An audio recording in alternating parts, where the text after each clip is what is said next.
Have you ever noticed how silence hurts more than insults? How someone can say cruel things to your face, raise their voice, even try to tear you down, and yet being ignored somehow hurts deeper? Because there is no argument, no explanation, just quiet. And psychology says the pain you feel in those moments isn't imagined, it's real. Because when someone ignores you, your brain reacts the same way it would to physical pain. The same areas light up, since to the brain, being ignored isn't just social discomfort, it's a threat.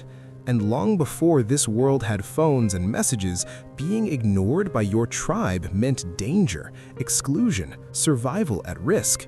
So today, when a message stays unread or someone suddenly goes silent, your brain doesn't think logically, it reacts instinctively. That's why it hurts, not because you're desperate for attention, but because your mind feels erased, your existence feels questioned. And that uncertainty is what hurts the most, because your brain hates not knowing and would rather hear something painful than nothing at all, since pain still confirms that you matter, while silence doesn't. Which is why insults sting less than being ignored, because insults still acknowledge you, whereas silence pretends you were never there. And when that silence stretches on, your mind begins to overthink, not because you're weak or dramatic, but because psychology says overthinking is memory without closure, your brain replaying conversations, analyzing tone, rereading moments, trying to find the exact point where things changed, not to attack you, but to protect you, believing that if it understands the pain, it can prevent it next time. Which is why thoughts grow louder at night when the world goes quiet and your brain finally feels safe enough to speak, filling that silence with unfinished emotions and unanswered questions. And that's also why silence affects some people more deeply than others.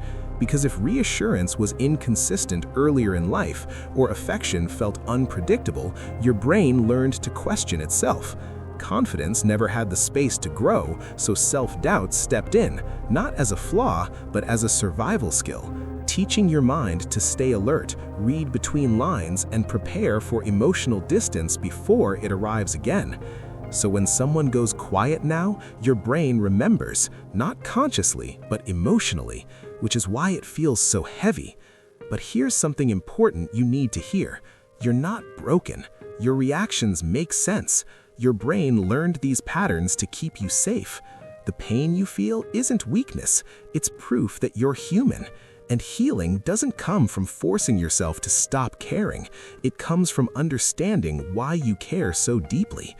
Because once you understand that, silence loses its power, and your mind finally learns it doesn't have to stay on guard all the time. And if this felt familiar or put words to something you've experienced before, this channel exists for thoughts most people keep quiet.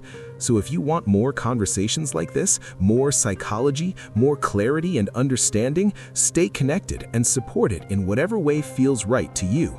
Because sometimes one quiet realization can change everything.